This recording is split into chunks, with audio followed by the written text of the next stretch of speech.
Hai, minasan konbanwa. Ini adalah kuliah pengganti untuk praktikum membaca dan mengarang ya. Hmm. Baik, langsung saja kemarin saya sudah unggah materi bacaannya ada di Google Classroom ya, yaitu tentang haiku dan juga ada lanjutan dari eh, apa namanya Songkeigo ya Aisatsujo. Apa namanya kalau Aisatsujo itu teman-teman langsung saja dikerjakan ya, ucapan-ucapan yang ada dalam teks tersebut untuk event yang mana gitu ya, masih ada kaitannya dengan event kehidupan yang kemarin kita bahas di kelas.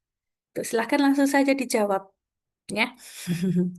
Oke, saya akan share screen untuk menjelaskan tentang topik haiku ya. Apakah sudah dibaca, teman-teman? Gimana cara saya tahunya ya? Ini kan Zoom-nya asinkron. Baik. Jadi teman-teman kalau sudah membaca, mungkin sudah coba-coba mencari tahu gitu ya, teman-teman. Teman-teman nanti bisa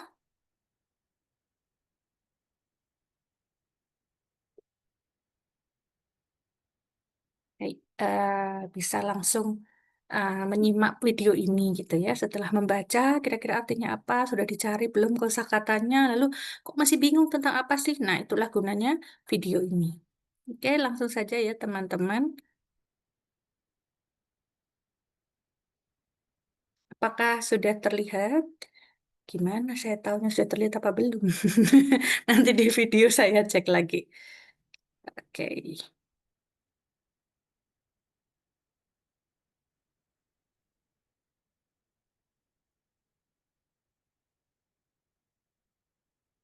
Oke, teman-teman. Ini adalah pengganti tanggal 28 April ya. Dan untuk satu lagi kita kan ada lib, eh, nggak masuk juga itu Waisak ya tanggal 12 kalau tidak salah.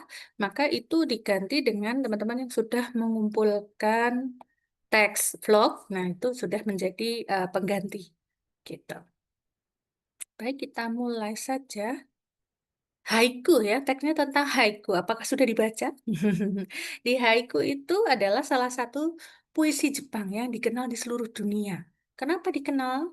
Kenapa seterkenal itu? Karena dia ringkas ya dan di, dikatakan dia dapat menangkap suatu momen tunggal ya dengan kejelasan yang dalam gitu ya.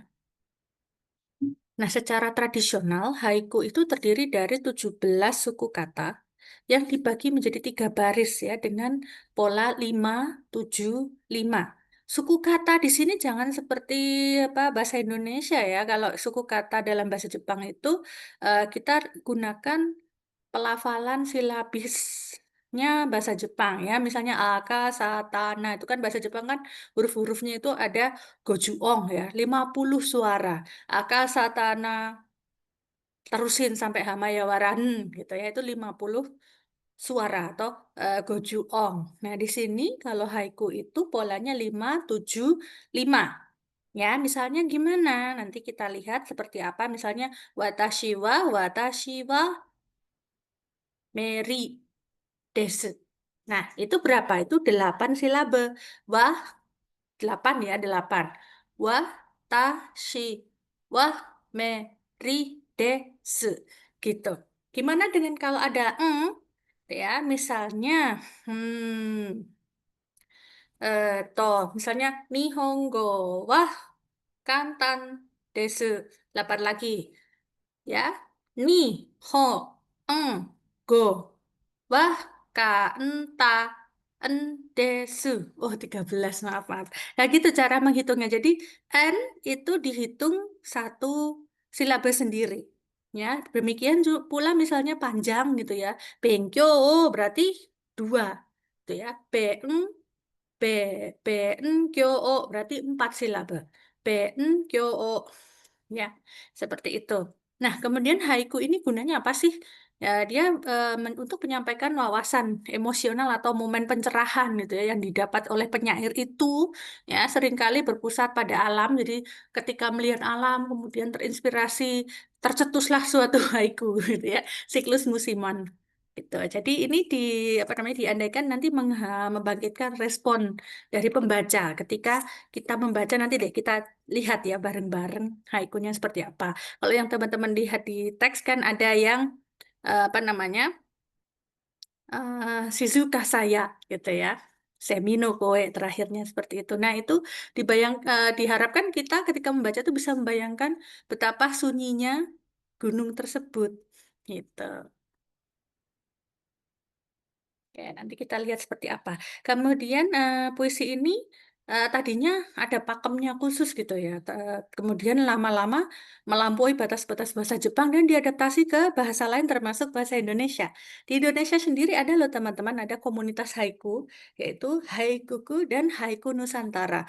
Dan kalau tidak salah sudah ada buku tentang haiku. Saya lupa judulnya apa, Danau Angsa atau ada angsa-angsanya gitu, kolam angsa ya. Nanti yang tertarik bisa tanya saya. Oke, kemudian untuk sejarah singkat haiku, awalnya ya haiku itu awalnya adalah puisi yang lebih panjang yang disebut rengga. Ren itu berantai ya, ren ragono ren ya, puisi berantai. Ya, rengga ini permainan sastra kolaboratif ya, aturannya rumit, jadi kayak bersaut-sautan gitu ya, dimainkan oleh dua orang atau lebih. Nah, bagian pembuka dari rengga ini dikenal dengan hokku. Dialah cikal bakal haiku karena dia strukturnya 5-7-5 itu. Nah, kemudian secara tradisional hoku ini fungsinya di awalnya rengga itu ya untuk menetapkan apa ya nada supaya rengganya itu moeagaru supaya rengganya menjadi menarik gitu dan seringkali merujuk pada musim pada saat itu totoki. Nah, sekitar abad ke-17 hoku ini mulai mendapat pengakuan sebagai bentuk puisi yang berdiri secara otonom. Oke, kemudian ada namanya penyair namanya Matsuo Basho ya dan dia adalah bapak transformasi haiku gitu. Jadi pada periode Edo, kapan Hayo zaman Edo. Nah, ini sudah ada tulisannya ya 1603 sampai 1868. Itu muncullah rengga yang sifatnya humoris. Jadi kalau tadinya itu terkesan kaku gitu, ini mulai melunak itu ya. Jadi haikainya apa namanya melunak juga disebut dengan mengandung sindiran, parodi, candaan kayak gitu. Namun di tangan Matsuo Basho itu ya. Kemudian oh terbalik ternyata penjelasan saya. Jadi tadinya rengga atau di dalamnya ada hoku haikai itu mengandung sindiran, parodi dan bercanda. Tapi kemudian oleh Matsuo Basho itu menjadi seni yang halus dan penuh kesadaran. Jadi kayak estetisasinya meningkat gitu ya. Nah, kemudian Matsuo Basho mengubah dari sekedar humor menjadi puisi yang dalam dan berpusat pada alam, filosofi, dan untuk merenung gitu teman-teman. Meskipun ada juga sih haiku yang masih ada unsur humornya. Nah, di sini mencerminkan perubahan estetika pada masa periode Edo tersebut atau masa Tokugawa ya. Oke, Oke, kemudian untuk menulis haiku seperti apa? Bisa kita lihat di sini ada tiga ciri ya, pola silabel 5-7-5 dan nuansa ong versus suku kata. Jadi suara suara atau silabelnya itu berbunyi seperti apa. Kemudian ada kireji, ada kata pemotong atau fungsi jeda kontras yang menunjukkan penekanan. Selain itu, pada haiku juga ada kigo atau penanda musim. Nah, ini seperti yang di sejarah tadi ya, bahwa haiku itu mengandung pentingnya alam, musim, mencitrakan alam seperti apa dalam puisi. Nah, di sini yang kuning, coba kita lihat bagian kuning ya. Nah, di sini dari Kobayashi Issa, salah satu penyair haiku juga. Jadi ada Ano Tsukiyo Totte Kureroto Nakuko Kana. Nah, itu seperti yang teman-teman lihat dalam teks ya. Ano Tsukiyo. 5 kan? 5 ya. Ano Tsukiyo. Ya. Nakuko kana. 5 juga. Tote kureroto. Nah, kalau kecil juga satu silabe ya, teman-teman. Tote kureroto. 7. Kemudian ada Kigo. Yang mana Kigo? Oh, Kireji dulu. Kireji itu yang biru ya, yang biru. Ada Kana. Kemudian yang satunya, yang bawah yang dari Matsobasho ada Shizuka Sa Ya. Jadi sebenarnya Shizuka Sa doang gitu, tapi ditambahkan ya. Nah, itu tuh tujuannya apa nanti kita jelaskan lebih lanjut. Gitu. Nah, Kigo tadi ya, Kigo kalau dari kanjinya ya, Kisetsu. No go, ya. Citra yang menambatkan puisi pada musim tertentu. Misalnya kalau di Jepang itu menganggap musim-musim itu penting banget ya untuk kehidupan mereka. Jadi menggambarkan kondisi kehidupan perasaan hati gitu. Makanya sering muncul dalam puisi. Nah, seperti ini kan. Fuyu, Haru, Natsu, dan Aki. Ya. Misalnya bisa kita lihat kecenderungan ketika Fuyu misalnya untuk kategori musim langit cuaca apa yang biasa keluar ada Yuki, kemudian ada Shimo atau kabut gitu ya, kemudian ada Kitakaze angin utara. Terus untuk hewan dan tumbuhan kalau Fuyu apa? Ada Gan itu kalau nggak salah angsa apa ya. Kemudian ada Fuyukiku atau bunga bunga yang tumbuh di musim dingin. Kemudian ada Kareha gitu. Kemudian ada lagi kalau musim dingin biasanya tidur ya, nemuri. Kemudian biasanya apa minum ocha anget gitu ya, atau takai ocha gitu. Jadi bisa sesuatu yang bersinggungan atau terkait dengan musim tersebut yang biasa dilakukan pada saat musim tersebut. Kalau pas musim semi ya ada kisaragi misalnya. Terus ada syumbung, syumbung equinox itu ya, vernal equinox, posisi atau matahari pada saat itu. Kemudian ada Harunomi, yang biasanya banyak bunganya luas gitu ya. Kemudian ada burung Suzume. Nah, kalau kegiatannya pas haru apa? Hanami, Nyogakushiki, Sotsukyoshiki toka. Ya, Natsu juga begitu. Siapa yang sering menggambarkan Natsu? Panas, misalnya. Ada Atsui, Tayo, ya, Natsu no Hate, Niji, Tsuyu toka. Kemudian untuk hewan dan tumbuhan ada misalnya musim panas suka banyak nyamuk tuh, Kak. Kemudian ada burung yang kuku kuku gitu munculnya cuma bulan Natsu itu di musim Natsu, musim panas ada Hototogisu gitu. Kemudian ada bunga matahari himawari gitu ya. Kalau Natsu ngapain kegiatannya? Hirune tidur siang, berenang misalnya saking panasnya. Nah, kalau Aki apa? Aki biasanya diandaikan dengan malam yang panjang ya, naga yuru itu Kak. Kemudian sering ada eh, bulan ya, di bulan di musim Aki gitu, di musim gugur jadi Suki gitu. Terus binatang apa yang ada pada saat itu? Hewan apa? Ada coco, ada kupu-kupu, ada capung, ada belalang, bukan. Kemudian untuk bunga-bungaan mungkin ada daun-daun jatuh, gitu, tumbuhannya daun jatuh, bunga kiku, kesemek gitu juga. Ya, kemudian ada sukimi kegiatannya ya, misalnya terus panen itu biasanya di musim gugur gitu. Kayak kemudian lanjut ke Kireji tadi ya, ada Shizuka saya. Nah, Kukokana, kita bisa tahu itu adalah, kita ketahui bahwa itu adalah Kireji. Jadi dulu dianggap untuk menekankan rima, ternyata tradisionalnya itu haiku itu tidak ada rimanya, nggak kayak pantun gitu ya. Ada rimanya, bunyi yang sama di akhir gitu ya. Kalau di lagu-lagu itu bersamamu, ku selalu, kayak gitu tuh. Enggak ternyata. Jadi di sini fungsinya bukan itu. Jadi fungsinya sebagai kata pemotong. Ya, dalam haiku klasik berperan penting sekali kireji ini.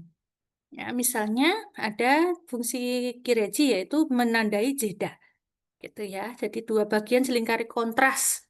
Nanti seperti apa kita lihat contohnya. Kemudian ada penekanan, kemudian ada penjajaran, kemudian menyampaikan suasana nuansa emosi.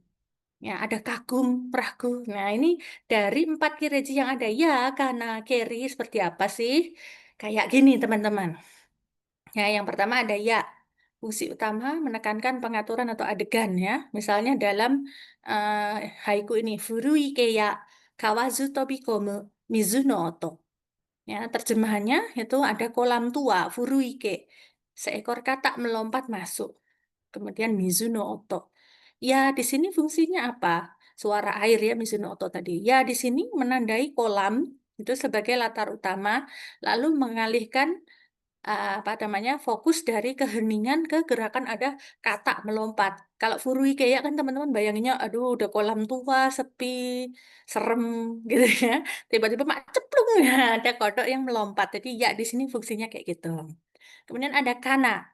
Kana. Nihongo wa musukashi. Do kana. Kayak gitu, kana. Ini untuk kekaguman atau penekanan. Ya, di akhir ya. Misalnya di sini ada Toyama ya Medama ni utsuru tombo kana.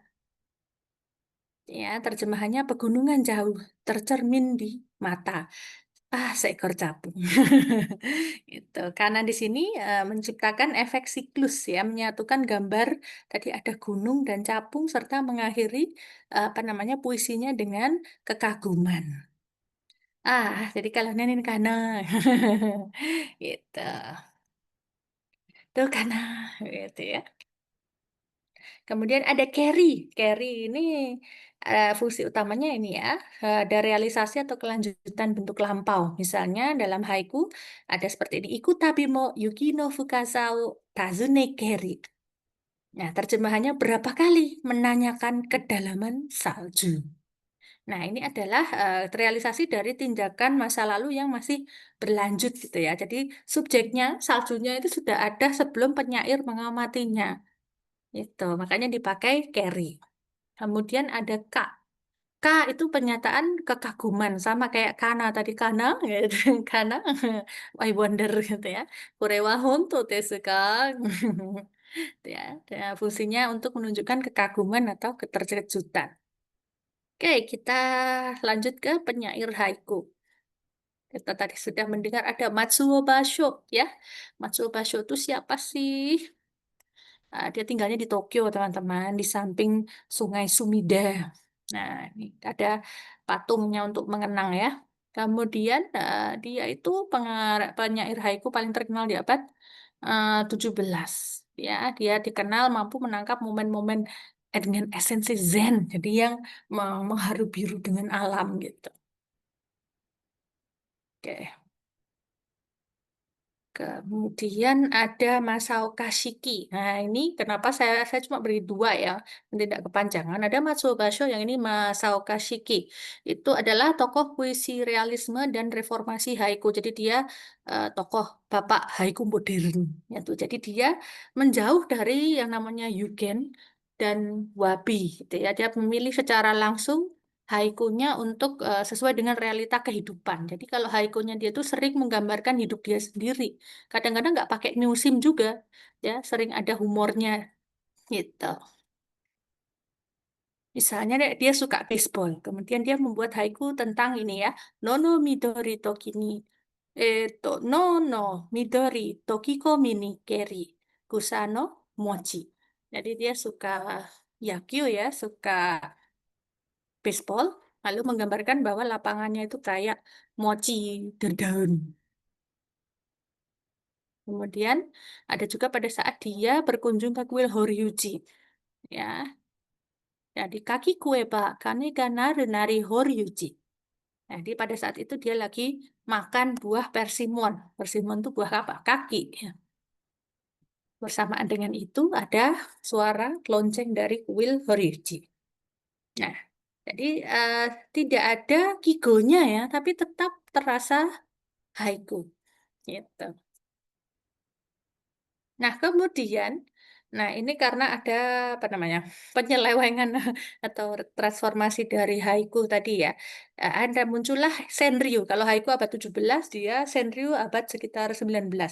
Dia sama persis seperti haiku, polanya 5-7-5 gitu ya. Tapi dia memiliki aturan yang lentur ya, fleksibel, jadi tidak harus ada kigonya. Nah, di sini ciri khas Senryu adalah harus lucu, jenaka, ironi, sindiran. Jadi bercerita tentang rakyat dan tidak menggambarkan musim sama sekali. Ya, di sini Senryu itu seperti kalau meme itu ya meme sindiran, itu ya meme politik gitu. Jadi terdapat rasa kemanusiaan, ada adat istiadat, menunjukkan kelemahan hidup manusia, cacat dalam kehidupan manusia, ya dunia sosial. Nah ini ada 3 unsur dalam Senryu yang harus dipenuhi, ada ugaji, karumi, dan koke. Ya, ugaci itu apa? Ugaci ini di sini dijelaskan adalah bagaimana cara berpikir dan perasaan penulis yang dituangkan dalam 575 tadi 17 suku kata sehingga bisa membuat orang yang membacanya tersentak gitu sampai oh ya ya ya ya. Nah, itu adalah ugaci. Jadi kalau teman-teman membuat senryu tapi orang belum bisa ya ya ya berarti itu belum memenuhi unsur senryu. Kemudian ada karumi. Kalau karumi itu harus ringan, sederhana, segar dan halus. Wah, gimana itu ya? Maksudnya mudah dipahami, gitu ya. Kemudian kalau koke, koke itu diartikan tawa yang muncul secara alami dari lubuk hati karena lucu. Jadi Senryu ini bisa membuat pembaca sampai nangis saking lucunya, gitu ya, atau saking sindirannya dalam, gitu. Ya, gimana teman-teman? Bisa coba membuat senryu dan haiku ya. Oke, kita lihat di sini ada senryu ya. Saya ada mengambil senryu dari sebuah apa namanya jurnal gitu ya. Ada ohanage wo kazoete iru ga zutto menari ya. Ohanage wo kazoete iru ga zutto menari. Di sini artinya kerjaannya sekarang hanya menghitung bulu hidung tuannya. Nah, ini di apa sih dibuat pada saat zaman Edo ya. Jadi kalangan samurai itu kan so elit gitu di masa itu. Jadi asal punya status sebagai samurai dan dia ikut pada seorang shogun gitu ya, ikut pada seorang pemimpin, maka udah kayak segala-galanya gitu. Pada waktu itu kelas samurai kan kelas paling atas ya. Kemudian pada setelah perang tidak ada perang lagi tuh, samurai nggak ada kerjaan. Akhirnya cuma mengabdi sepenuhnya nunggu disuruh-suruh lah. Kalau nggak disuruh ngapain? Nah itu saking mengabdinya sampai menghitung bulu hidung tuannya aja dianggap pekerjaan yang penting ya demi loyalitas gitu. Ini sindiran di apa namanya sindiran untuk masalah sosial di masa lalu ya di zaman Edo gitu. Nah, mari kita bikin nih, coba ya, haiku dan senryu. Nah, ini bikinan saya nih, teman-teman ya. Untuk haikunya seperti ini, 575 ya. Nemuranu ya. Nu itu bisa nai. Ya, bentuk lain dari nai. Nemuranu ya. Kanashimi no ame. Kimi omou. Kalau artinya, aku tidak bisa tidur. Hujan kala sendu mengingat kamu. Romantis ya. Kemudian untuk senryunya, Muzui yo, Muzui adalah muzukashi. Ya, orang Jepang kadang menyebut muzukashi dengan muzui yo. Nihongo no koto, benkyou sezu. Nah, ini senryu, sindiran ya. Muzui yo, susah-susah. Ya, Nihongo no koto, bahasa Jepang tuh susah. Ya, benkyou sezu.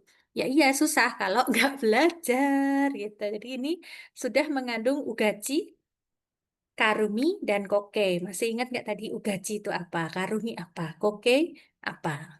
Ya, jadi ada apa namanya ringan, mudah dipahami, gitu ya. Kemudian ada bercanda, sindiran, gitu. Nah, sekarang tugas teman-teman nih, gitu ya. Ini referensinya bisa teman-teman uli-uli sendiri, dibaca sendiri ya. Kemudian untuk tugasnya, silakan baca teks tentang haiku dan ait satsujo. Kemudian dengarkan audio bacaan yang kemarin yang sudah diunggah. Kemudian rekam bacaan Anda haiku saja ya, diunggah ke assignment Google Classroom. Setelah ini akan saya buat. Kemudian simak penjelasan ini ya dalam video dan kerjakan tugas sesuai penjelasan dalam video yaitu membuat haiku dan senryu. Batasnya adalah tanggal 15 Juni 2025 jam 23.59. Baik, wakarimasu nih. Baik, kemudian sedikitnya tentang Dokai Sakubun Kimetsu Shiken. Kita lanjutkan. Imamate Benkyou shita koto. Kita sudah belajar tentang teks prosedural, Tesuzuki toka. Kemudian opini atau ikembung, eksposisi. Ya, shosai setsume, mm-mm.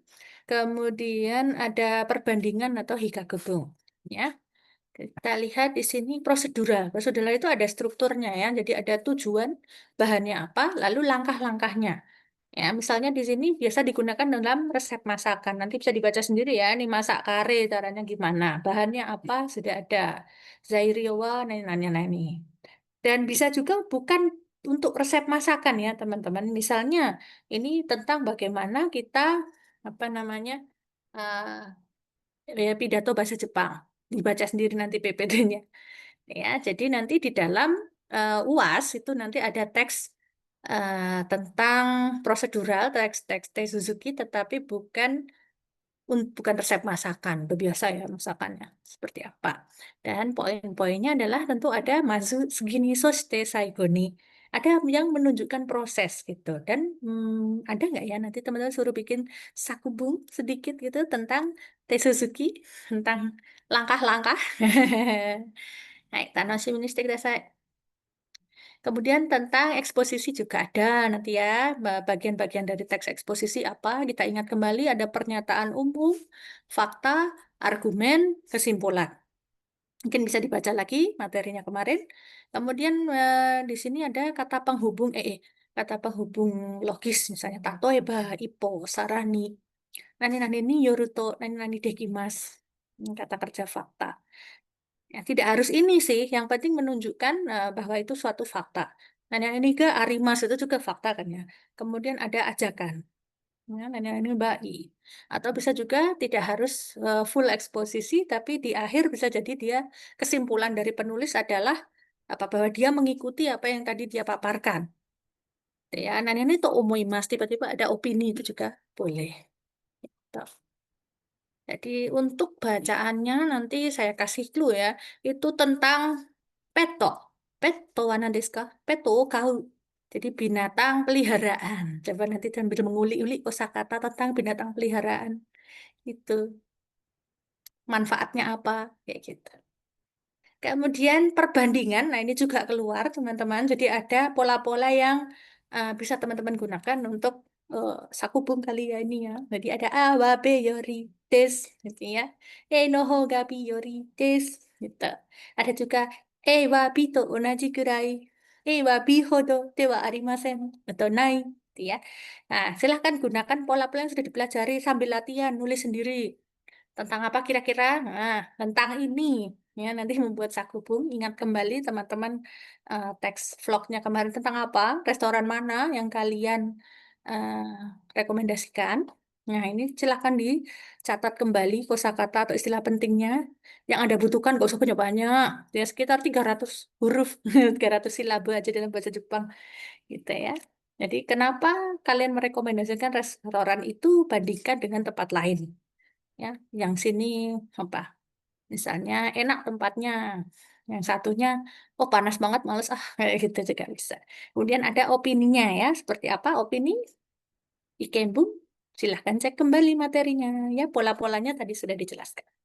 Gimana teman-teman? Sudah bisa menyiapkan UAS ya?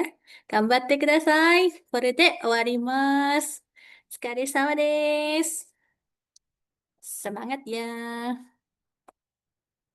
Bye-bye.